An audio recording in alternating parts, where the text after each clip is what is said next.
Magandang gabi, kaibigan. May mga araw ba na bigla mo na lang maiisip na, teka lang, gusto ko munang lumayo at huminga, magpahinga. Ngayong gabi, isasama kita sa biglaang bakasyon ko sa Baguio.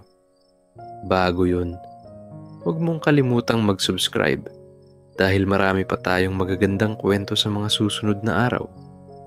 Ngayon sisimulan ko na ang kwento, kaya humiga ka na. Ipikit ang mga mata at hayaang dalhin ka ng kwentong ito sa isang lugar na puno ng kapayapaan. Noong araw na yun, umuulan. Yung tipong ambon lang nung una pero naging malakas na ulan na rin kalaunan. Nakaupo ako sa maliit kong kwarto, tahimik. Tinitigan ko lang ang kisame. Pakiramdam ko, hindi na ako makahinga. Naramdaman ko na lang na pagod ako. Hindi ko alam kung sa trabaho ba yun, sa dami ng iniisip, o baka naman sa bigat ng puso ko. Basta gusto ko lang huminga. Parang gusto ko lang biglang mag-impake at umalis. Kahit saan, basta malayo sa ingay, sa gulo, sa paulit-ulit na problema. Kaya ayun, kinuha ko ang cellphone ko, nag-search ng bus ticket. Manila to Baguio. Click. Book. Bayad. Wala man lang plano. Bigla lang talaga. Natawa nga ako sa sarili ko. Sabi ko, bahala na. Baka ito ang pahinga na kailangan ko. Alam mo yung feeling na nagmamadali, pero hindi naman talaga. Nilabas ko yung luma kong backpack na lagi ko lang tinatabi. Tapos kung ano-ano lang ang nilagay ko. 2 shirt, 1 jacket kasi alam kong malamig sa Baguio, tsinelas, toothbrush, charger. Hindi ko na inisip kung ano pa ang kulang. Hindi ko na rin inisip kung may naiwan ako. Ang mahalaga, makaalis, makalayo, makahinga. Habang inaayos ko yung bag, naririnig ko pa rin ang patak ng ulan sa bubong. Tik, tik, tik. Parang sinasabayan ng tibok ng puso ko na excited pero kabado. Anong gagawin mo doon mag-isa? Tanong ng isip ko. Pero sinagot ko rin ang sarili ko. Wala. Maglalakad lang. Magkakape. Magpapalamig. Magpapahinga. Minsan, kailangan mo lang talagang paalalahanan ang sarili mo na okay lang mag-isa. Okay lang maging selfish kahit minsan. Maya-maya, gabi na. Bit-bit ang maliit na bag. Lumabas na ako ng bahay. Tahimik sa labas. Basa ang kalsada. Maingat akong naglakad papunta sa sakayan. Pagdating ko sa bus terminal, may kaunti pang tao. May ilan na nakaupo na. May ilan na nakatayo at tila antok na. Ako? Tahimik lang akong umupo sa pinakadulo ng waiting area. Huminga ako ng malalim. Para bang doon pa lang, nabawasan na ng kaunti ang bigat. Pinagmamasdan ko yung ibang pasahero. May pamilya, may magkasintahan, may magkaibigang nagtatawanan. At may katulad kong mag-isa lang. Hindi lang pala ako, sabi ko sa sarili ko. Marami rin palang may bigla ang lakad. Hindi nagtagal, tinawag na ang trip pa Baguio. Umakyat na kami isa-isa sa bus. Doon ako umupo sa window seat. Gusto ko kasi makita ang daan, ang ilaw, at ang ulan. Parang relaxing sa mata yung mga ilaw ng sasakyan na kumikislap sa basang kalsada. Habang bumubusina ang bus paalis, sumandal ako sa upuan. Nilabas ko ang earphones ko. Pinatugtog ko yung playlist ko na puro acoustic. Yung tipong instrumental na gitara lang, tahimik, walang lyrics. Para lang akong hinahaplos sa tenga. Ilang oras ang biyahe. Mahaba pero hindi nakakainip. Kasi panay tanaw lang ako sa bintana. Sa mga stoplight. Sa mga nagmamadaling tao, sa mga billboard na tulog na rin sa dilim ng gabi. May mga dumadaan ding mga alaala. Naalala ko, yung huling bakasyon ko, matagal na pala, noon pa. Lagi na lang trabaho, bahay, trabaho ulit.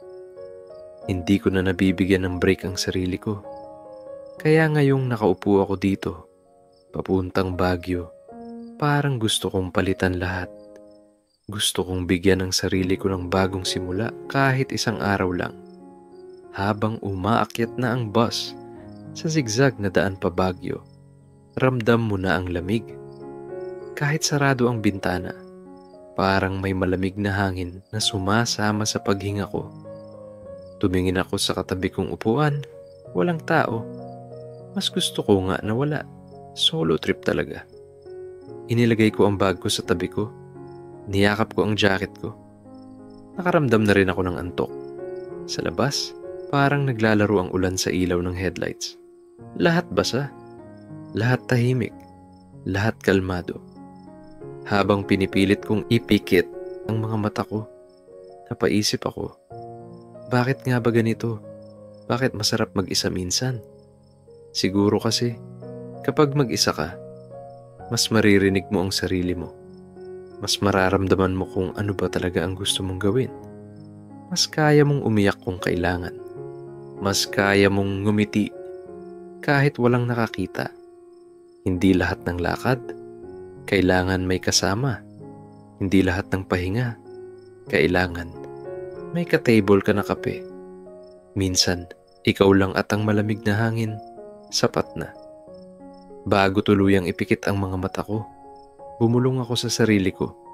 Bukas, pagdating ko doon, wala akong gagawin na plano. Lalakad lang ako.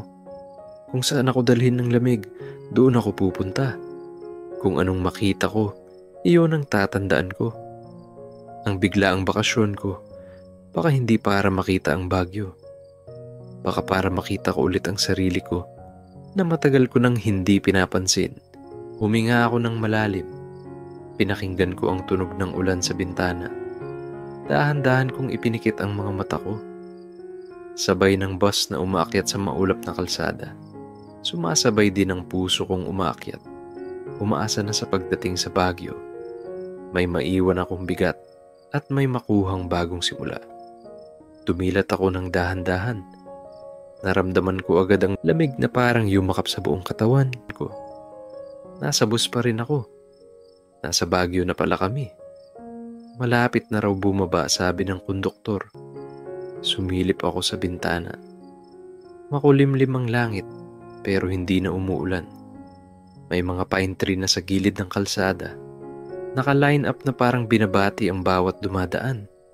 Ang sarap sa mata. Para kang pinapakalma agad. Dahan-dahan kong inayos ang bag ko. Suot ko na ang manipis kong jacket. Pero kahit manipis lang, sapat na para damhin ang lamig. Parang ang sarap ng kape.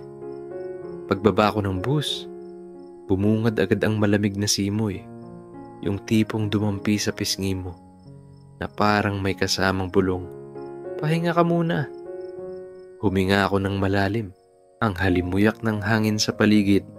Amoy pine. Amoy bagong simula. Bitbit ang bag ko. Sumabay ako sa ibang pasahero na lumalakad papunta sa labas ng terminal. Hindi ko alam kung saan ako pupunta. Basta lakad lang. May maliit na convenience store sa tabi. Bumili ako ng mainit na kape. Instant lang pero mainit. Habang hawak ko ang cup, nilalaro ko ang usok na lumalabas. Ang init sa palad at lamig sa paligid. Ang sarap ng ganitong kombinasyon. Naglakad ako papuntang Session Road. Maaga pa kaya konti pa lang ang tao. May mga nagbubukas na ng tindahan. May amoy pandesal na sumisingaw mula sa isang bakery sa kanto. Pumwesto ako sa gilid ng isang flower box. Umupo saglit habang iniinom ang kape ko. Tinititigan ko ang kalsada. May dumadaan na jeep. May ilan ding estudyanteng nagmamadali. May nagwawalis sa sidewalk. Simple lang, pero ang sarap sa mata. Nilabas ko ang maliit kong notebook. Gusto ko lang isulat, unang dampi ng lamig sa Baguio. Salamat. Matapos maubos ang kape ko, niligpit ko ang cup. Lakad ulit. Wala akong direksyon. Gusto ko lang makita kung anong meron. Sa tabi, may mga nagtitinda ng prutas, mansanas, oranges, strawberry. Bumili ako ng 3 pirasong strawberry kahit alam kong mamaya pa ako kakain. para lang may kasama akong matamis habang naglalakad. Habang naglalakad, napansin ko ang mga lumang bahay, mga lumang signage na parang may kwento. Lahat dito may kasaysayan. Pakiramdam ko, ako lang ang walang plano. Pero okay lang. Habang nag-iikot, nakaramdam ako ng gutom. Napadaan ako sa isang maliit na karinderya sa gilid. Simple lang. May tapsilog, may kape, may sabaw. Pumasok ako at umorder ng mainit na goto. Umupo ako sa pinakagilid, tahimik. May dalawang matatanda sa kabilang mesa na nagkukwentuhan tungkol sa anak nila sa Maynila. May isang estudyante sa harap ko, tulog pa, habang nakasubsob sa bag niya. Dumating ang goto ko, mainit, simple, pero ang sarap sa pakiramdam. Habang kumakain ako, tinitingnan ko ang usok ng sabaw. Para akong bumabalik sa pagkabata. Naalala ko kung paano kami kumakain ng goto tuwing umuulan sa amin. Walang sosyal na pinggan, walang mahal na kutsara, pero punong-puno ng init at alaala. Nang palabas na ako ng karinderya, may matandang nagtanong kung taga saan daw ako. Sabi ko, taga Lungsod po. Bigla lang po akong umakyat dito. Ngumiti siya. Sabi niya, mabuti yan. Minsan talaga. Kailangan mo lang ng malamig na simoy para mahimasmasan. Ngumiti ako pabalik. Simple lang yung palitan ng salita. Pero parang may nabunot na tinik sa dibdib ko.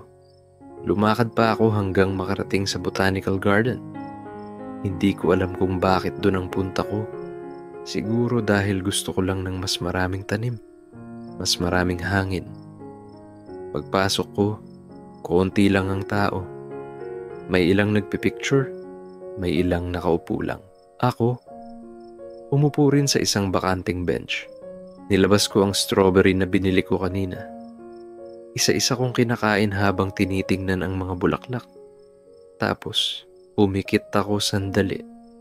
Pinakinggan ko ang hangin. Pinakinggan ko ang tunog ng dahon na hinahampas ng simoy. Ang sarap sa tenga. Wala kang maririnig na busina. Wala kang maririnig na reklamo. Tahimik.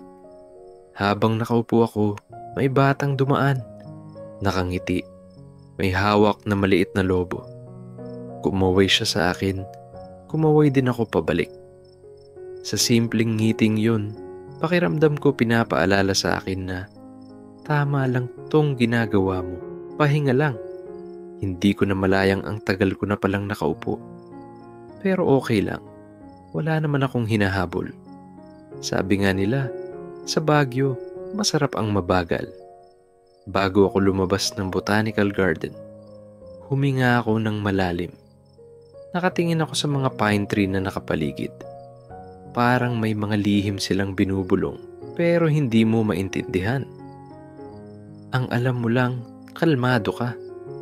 Lumabas ako na magaan ang loob. Kahit alam kong marami pa akong iniisip sa Maynila, dito, wala muna. Dito, ako muna. Bumalik ako sa Session Road. Ngayon, medyo marami na ang tao. May mga turista na may bit-bit na paper bag ng pasalubong. May mga estudyanteng kumakain sa fast food. May mga foreigner na nakangiti habang kumukuha ng litrato. Ang saya lang pagmasdan. Sa tabi, may maliit na coffee shop. Pumasok ako, umorder ako ng hot chocolate. Umupo ako sa tabi ng bintana. Tinititigan ko ang mga ilaw sa labas habang umiinom. Walang cellphone. Walang mahabang chat. Walang email na sinasagot. Ang sarap pala ng ganitong moment. Yung ikaw lang at yung simpleng tasa ng tsokolate. Habang nakaupo ako, napaisip ako, bakit ba lagi tayong nagmamadali? Bakit ba parang lagi tayong may hinahabol? Dito sa Baguio, parang sinasabi ng bawat simoy ng hangin na, slow down, take your time, mahaba pa ang buhay. Lumabas ako ng cafe na magaan ang loob. Hindi pa gabi, pero ramdam mo na ang lamig. Bumili ako ng mais na nilaga sa gilid ng kalsada. Simple, pero ang sarap-sarap. Lalo na pag malamig ang panahon. Bit-bit ang mais. Bumalik ako sa transient room na nibook ko online. Simpleng kwarto lang. May maliit na kama, may bintana, may maliit na mesa. Pero para sa akin, parang 5-star hotel na. Umupo ako sa kama. Tinititigan ko ang mais na hindi ko pa nauubos. Nakangiti ako mag-isa. Sabi ko sa sarili ko, "Salamat Baguio. Ang sarap ng unang dampi ng lamig mo." Humiga ako ng dahan-dahan. Pumikit. Pinakinggan ang mahinang tunog ng hangin na pumapasok sa bintana. Maya-maya, nakatulog na rin ako. Bukas, bagong araw na naman. Bagong lakad. Bagong simoy. Dumilat ako ng dahan-dahan. Ramdam ko pa rin ang lamig sa loob ng maliit na kwarto. Tiningnan ko ang maliit na kurtina na unti-unting tinatamaan ng liwanag ng umaga. Huminga ako ng malalim. Ang sarap ng pakiramdam na wala kang alarm clock na sumisigaw. Walang mahabang listahan ng gagawin. Wala kang dapat habulin. Nag-inat ako. Tumayo. Lumapit sa bintana. Binuksan ko ito ng kaunti. Pumasok agad ang malamig na hangin. Amoy pine. Amoy bagong simula. Ang sarap lang talagang huminga. Nag-ayos ako ng konti. Suot ko pa rin ang jacket ko kagabi.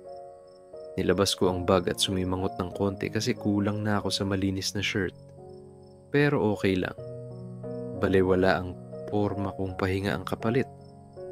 Lumabas ako ng transient. Lakad lang ulit. Hanap ng makakainan.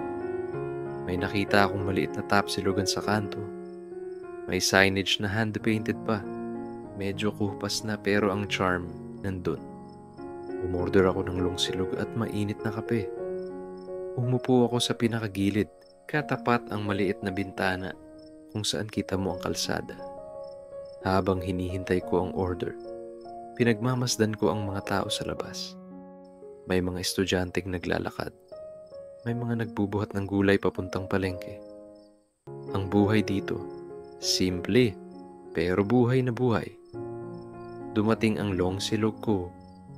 Mainit, usok palang ulam na. Sinawsaw ko ang longganisa sa suka na may bawang. Ang sarap. Lalo na pag malamig ang paligid. Matapos kong mag-almusal, nagtanong ako sa tindera kung saan pinakamalapit na makakakita ng strawberry farm. Sabi niya, medyo malayo raw pero may maliliit na tindahan ng strawberry taho malapit sa park. Sabi ko, okay na yun. Hindi naman ako naghahanap ng tourist spot talaga. Gusto ko lang malasahan ng strawberry na fresh. Lumakad ako papunta sa isang park na may mga nagtitinda ng strawberry taho. Sa daan, napadaan ako sa mga stalls na may bulaklak at pasalubong. Tiningnan ko lang pero hindi muna ako bumili. Wala pa ako sa mood mamili. Gusto ko lang maglakad at magpalamig. Pagdating ko sa park, nakita ko agad si Kuya Taho. Nakangiti siya. Bit-bit ang 2 balde ng taho sa balikat. Lumapit ako. "Isang strawberry taho po," sabi ko. Ngumiti siya. "100 piso po, sir." Natawa ako. Mahal na pala ngayon pero okay lang. Worth it. Pinanood ko siya habang nilalagay ang mainit na taho sa cup. Sinasahugan ng fresh na strawberry syrup. Pagkaabot sa akin, nagpasalamat ako. Umupo ako sa malapit na bench. Tinikman ko agad. Ang sarap. Ang init. Ang strawberry, fresh na fresh. Parang ang sarap damhin na dito mismo sa Baguio ko ito kinakain. Hindi siya kagaya ng instant na nabibili sa mall. Iba yung vibe kapag nandoon ka mismo. Habang nakaupo ako, may isang lalaki na mukhang kaedad ko rin ang umupo sa kabilang dulo ng bench. May bit-bit siyang camera. Tiningnan niya ako, ngumiti siya. "Solo trip ka rin?" tanong niya. "Oo," sabi ko. "Pareho pala tayo." Ako naman, bigla ko lang naisipang mag-photo walk dito. Parang ang gulo kasi sa Maynila. Tumango ako. "Oo nga." Parang dito, kahit wala kang gawin, magaan sa dibdib. Nagkwentuhan kami ng kaunti. Sabi niya, freelance photographer daw siya. Minsan pagpagod, umaakyat siya dito. Kahit mag-isa lang, kahit walang kliyente. Ang sarap pala ng may makakwentuhan na random. Hindi nyo kilala ang isa't isa pero parang magaan. Walang judgment. Wala kang kailangang patunayan. Nag-share pa siya ng ilang shots na kinunan niya kanina. Mga close-up ng bulaklak, mga tao sa park, mga pine tree. Ang gaganda. Pag alis niya, naiwan akong mag-isa sa bench. Nilabas ko ulit ang maliit kong notebook. Isinulat ko lang, minsan, kahit sino pwedeng maging sandali mong kaibigan.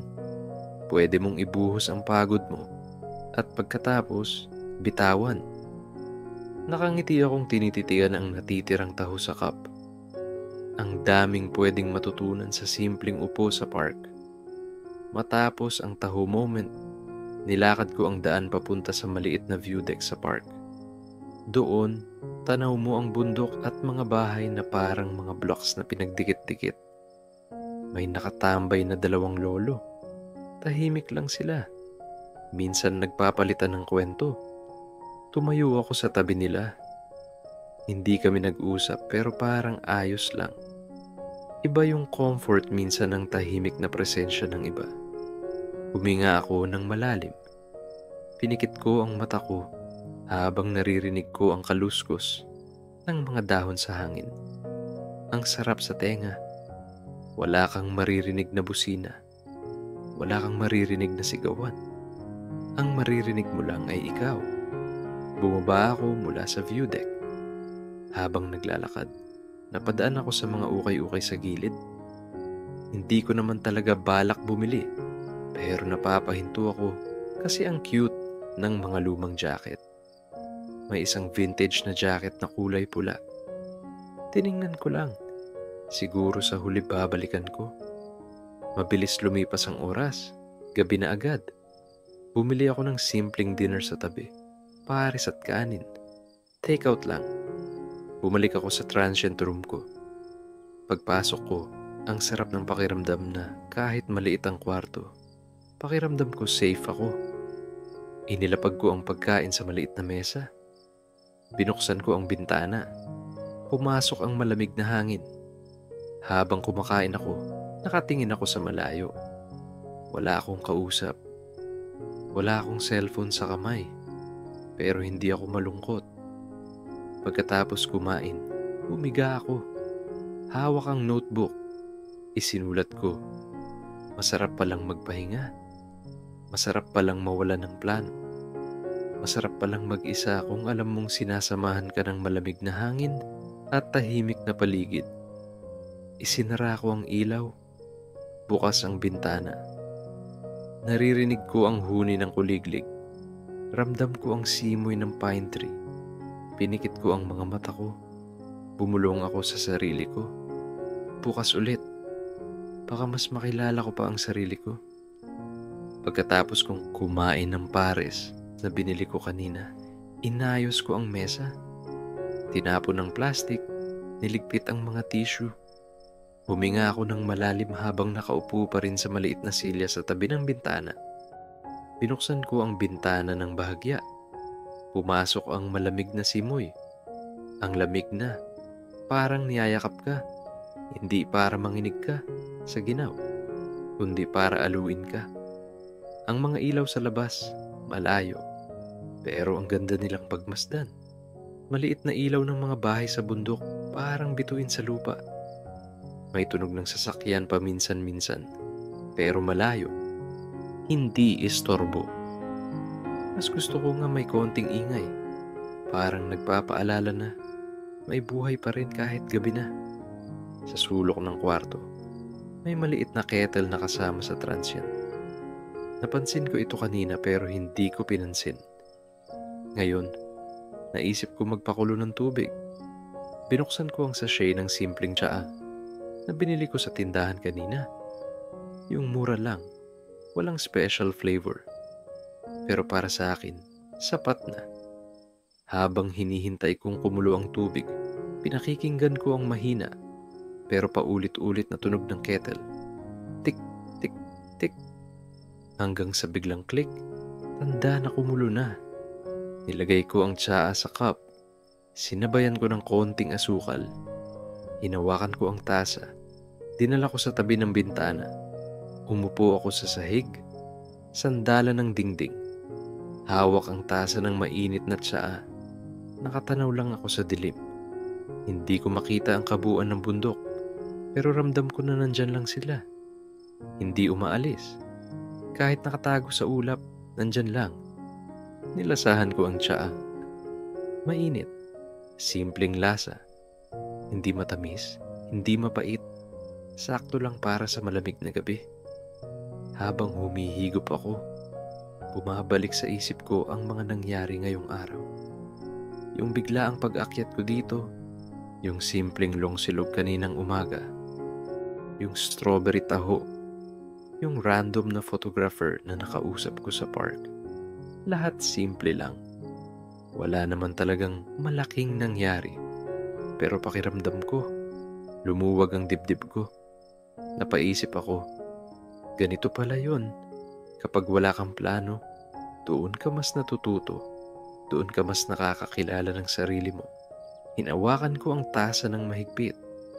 Bawat lagok, parang tinutunaw niya ang lamig na naiipon sa loob ko.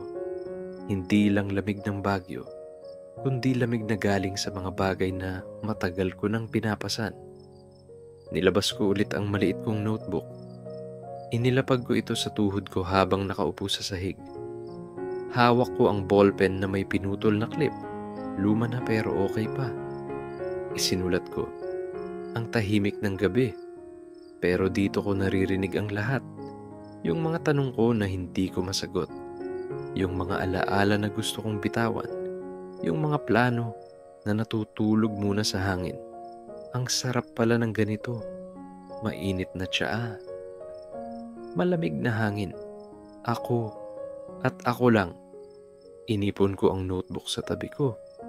Ipikit sandali ang mga mata habang nakakapit pa rin sa tasa. Huminga ng malalim. Parang gusto ko ng tuluyang matulog. Pero gusto ko pang namnamin ang tahimik na gabing ito. Sa labas, may humahampas na mahina ang hangin sa bintana. May kaunting langit-ngit ang bubong, hindi nakakainis. Parang musika nga, yung tipong tinutulugan mo habang dahan-dahang hinihili. Binuksan ko ulit ang notebook. Naalala ko bigla, matagal na akong hindi sumusulat ng sulat para sa sarili ko. Noon, ginagawa ko yun. Pero nang magkatrabaho, magka-busy, nalimutan ko. Sinubukan kong isulat, "Kamusta ka? Ang tapang mo ah. Bigla kang umalis, mag-isa, kahit takot ka. Sana kapag bumalik ka sa Maynila, dalhin mo ang lamig na ito sa puso mo.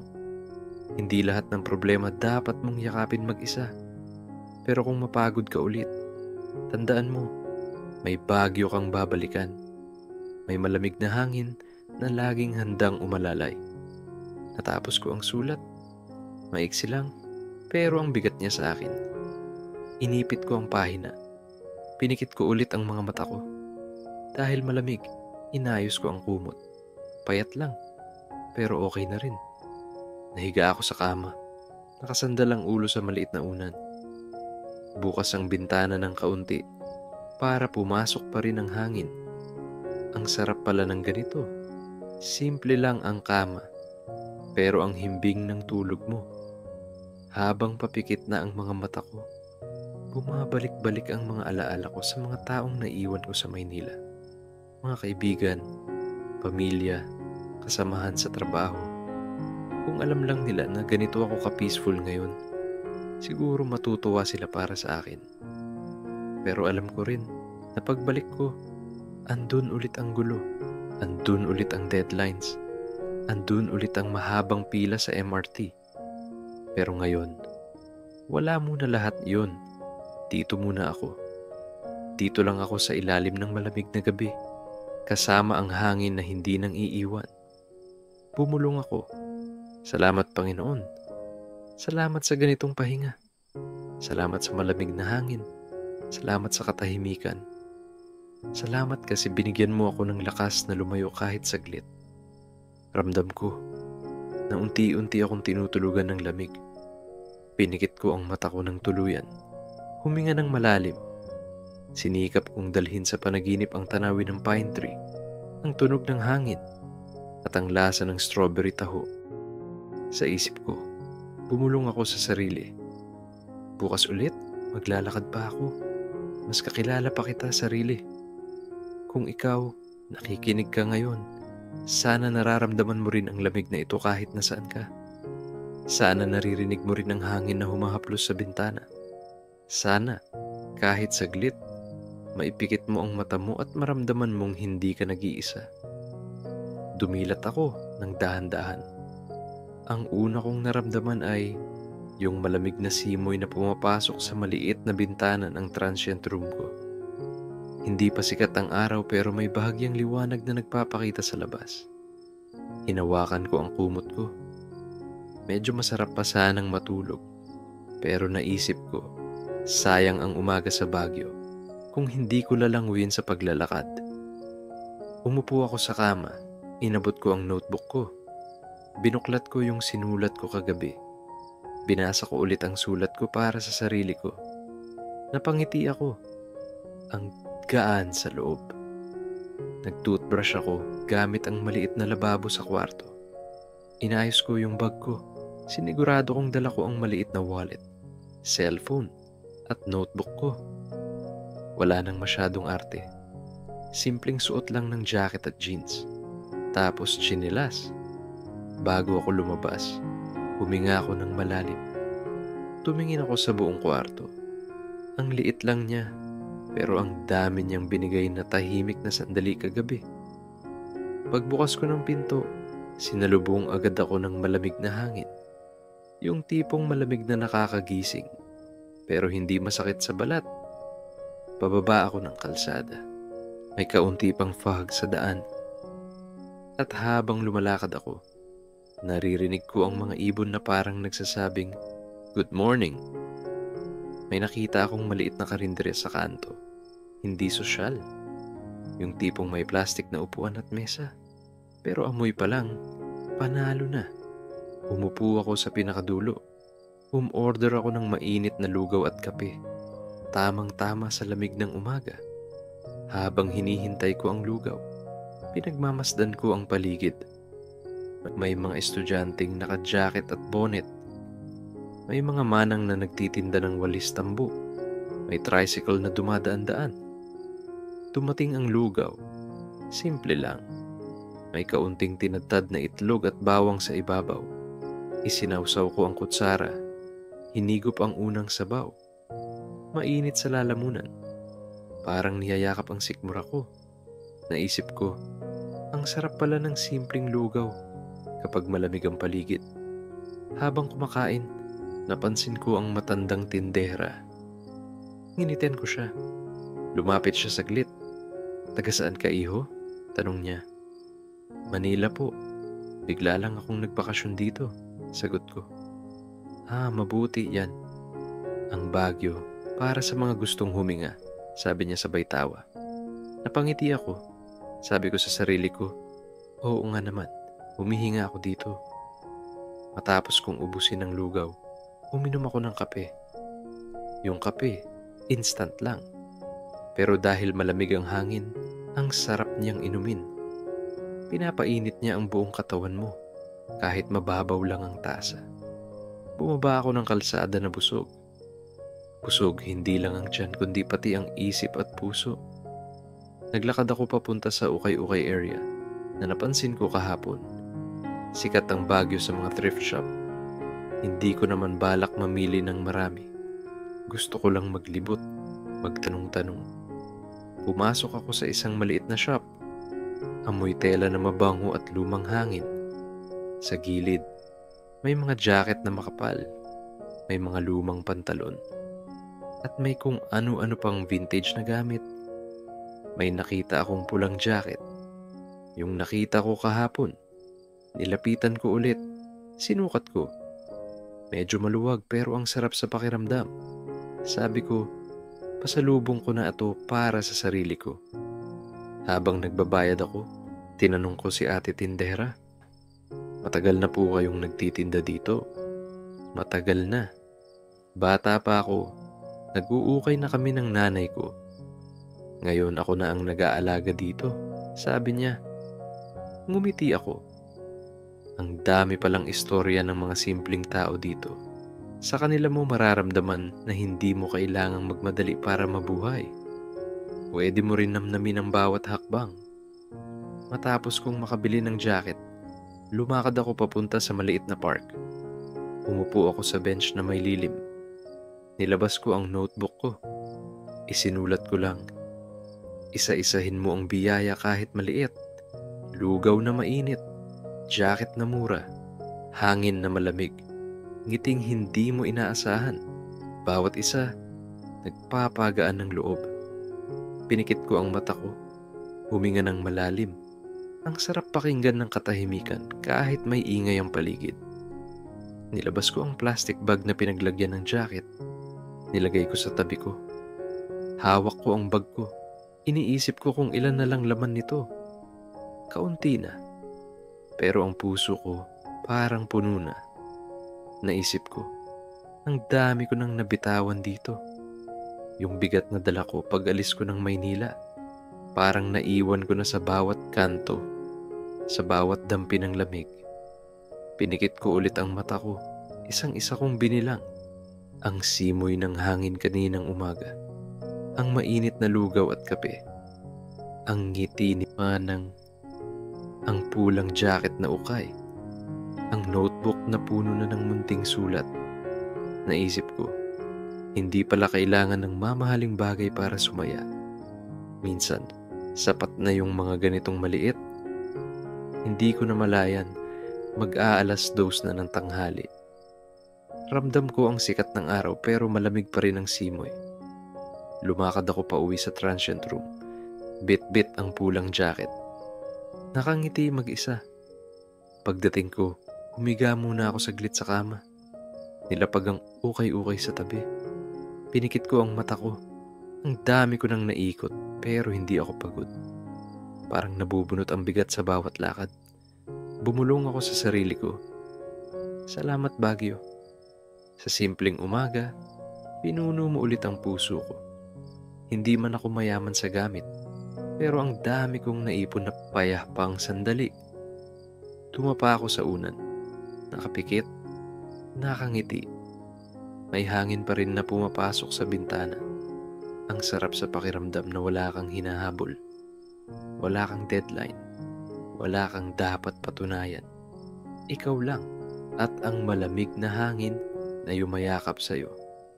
Pagdilat ko, alam kong ito na ang huling umaga ko sa Baguio para sa biglaan kong bakasyon. Hindi ko alam kung paano ko iisa-isahin lahat ng nangyari. Basta ang alam ko lang, ramdam ko sa dibdib ko na may bago akong dala pa uwi. Tumayo ako mula sa kama. Inayos ko ang kumot. Pinunasan ko ng kaunti ang lamesa kung saan ako madalas magsulat. Pinagmasdan ko ang maliit na bintana kung saan araw-araw pumapasok ang malamig na hangin. Nilabas ko ang bag ko. Isinilid ko ang pulang ukay-ukay jacket na pinili ko kahapon. Nilagay ko rin ang notebook ko na punong-puno na ng mga sulat para sa sarili.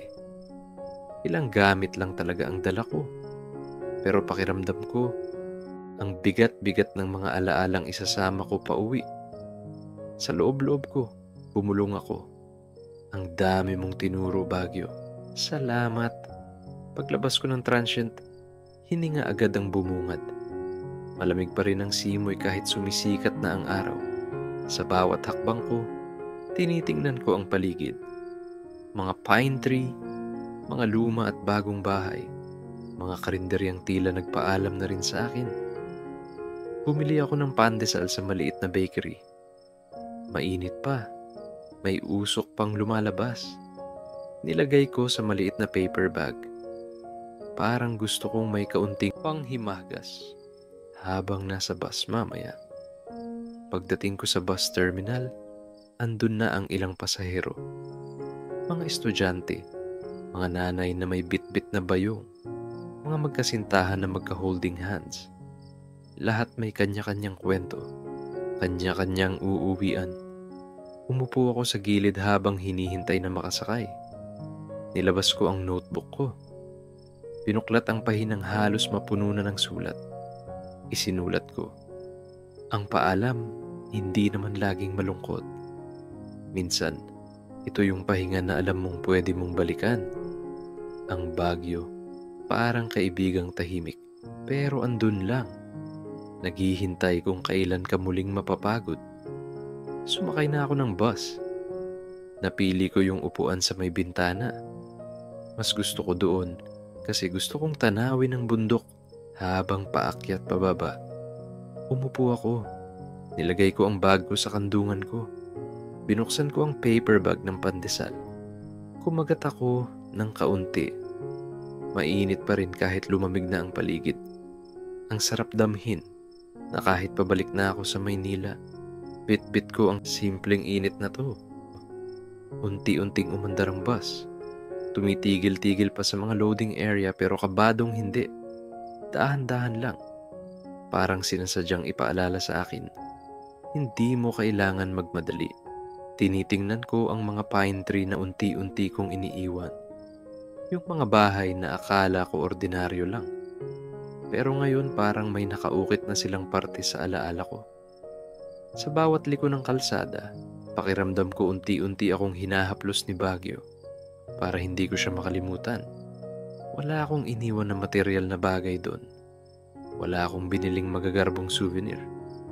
Pero yung mga maliliit na moment, lugaw, ukay jacket, strawberry taho, hangin na malamig, sila yung hindi mabibili kahit saan. Pinikit ko ang mata ko habang nasa bus. Naririnig ko ang tunog ng makina, yung mga gulong na lumalapat sa kurbadang daan. Habang nakapikit ako, binabalikan ko ang bawat lakad ko. Session Road, Botanical Garden, Ukay-Ukay, Park Bench, Transient Room. Lahat may tahimik na kwento. At sa likod ng bawat kwento naroon yung totoong natutunan ko. Minsan, kailangan mo lang talagang lumayo para maalala mo kung paano bumalik sa sarili mo. Binuksan ko ang cellphone ko. May isang kaibigan na nag-message. Uy, asan ka na? Magparamdam ka naman. Ngumiti ako. Nag-reply ako. Paakyat pababa ng bundok. Pauwi na ako. Kuwento ko pagbalik ko. Ang gaan sa loob na wala akong mabigat na pasalubong. Pero alam kong may mabigat akong kwento para sa mga kaibigan ko. Muli kong tinanaw ang bintana. Mas lumalayo na ang mga pine tree. Unti-unti nang nagbabago ang tanawin. Mula sa mga bundok, pababa sa mga mas matataas na gusali ng lowland area. Alam kong pagdating ko sa Maynila, andun ulit ang ingay, traffic, mga deadline. Pero alam ko rin na may maliit na bahagi ng puso ko na mananatiling kalmado. Yung bahaging natutong tumigil, kahit mabilis ang lahat. Nilabas ko ulit ang notebook ko. Kahit umuuga ang bus, nagsulat ako. Ang biglaang bakasyon ko sa Baguio. Hindi lang ito basta alis. Para siyang pahinga na nagturo kung paano bumalik. Kahit walang planong itinerary, nahanap ko kung sino ako. Kapag walang cellphone, walang meetings, walang ingay, at ang sarap palang may ganun. Habang malapit na kami sa lowlands, huminga ako ng malalim. Nagpaalam ako sa sarili kong paalam na pansamantala lang. Kasi alam kong babalik ako. Babalik ako kapag napagod ulit. Babalik ako kapag kailangan ko ulit ng lamig para tunawin ang bigat. At alam kong si Baguio, hindi niya ako isasara sa pintuan niya. Maghihintay lang siya, kasama ng malamig niyang hangin, pine tree, lugaw, at simpleng ukay jacket. Bumulong ako. Salamat sa biglaang lakad. Salamat sa bagong alaala. Salamat kasi, kahit sandali lang, natutunan kong hindi pala kailangan ng maraming bagay para makaramdam ng payapa. Minsan, sapat na yung malamig na hangin at isang basong kape. Maya-maya, tanaw ko na ang mga pamilyar na building ng Maynila. Naririnig ko ang mas maingay na busina ng mga sasakyan. Pero ayos lang, kasi alam ko, bitbit ko ang Baguio sa puso ko. Pagbaba ko ng bus, ramdam ko agad ang init. Iba talaga. Walang pine tree, walang fog. Pero habang hinahaplos ng mainit na hangin ang mukha ko, ngumiti ako. Kasi kahit ganito ang paligid, sa loob ko, malamig pa rin. May naiwan akong tahimik na espasyo para sa sarili ko. Espasyo na matutulog muna. Pero handang bumalik kapag kailangan ko ulit magpahinga. Habang naglalakad ako palayo sa terminal, binulong ko sa sarili ko, hanggang sa muli, Baguio, salamat. Hindi ito ang huli. Alam kong babalik ako kapag tinawag ulit ako ng malamig mong hangin. At dito nagtatapos ang ating kwento. Maraming salamat sa pakikinig sa aking munting kwento. Ang biglaang bakasyon ko sa Baguio. Sana kahit papaano, na ipadama ko sa iyo ang malamig na hangin, ang tahimik na sandali, at ang simpleng saya na hatid ng pahinga. Kung gusto mo pa ng ganitong kwento na nakaka-relax at makakatulong sa iyong unti-unting makatulog, huwag kalimutang mag-subscribe, mag-like, at mag-share. Hanggang sa susunod nating kwentuhan, sana lagi mong mahanap ang lugar kung saan ka pwedeng huminga at magpahinga. Matulog ka ng mahimbing. Magandang gabi.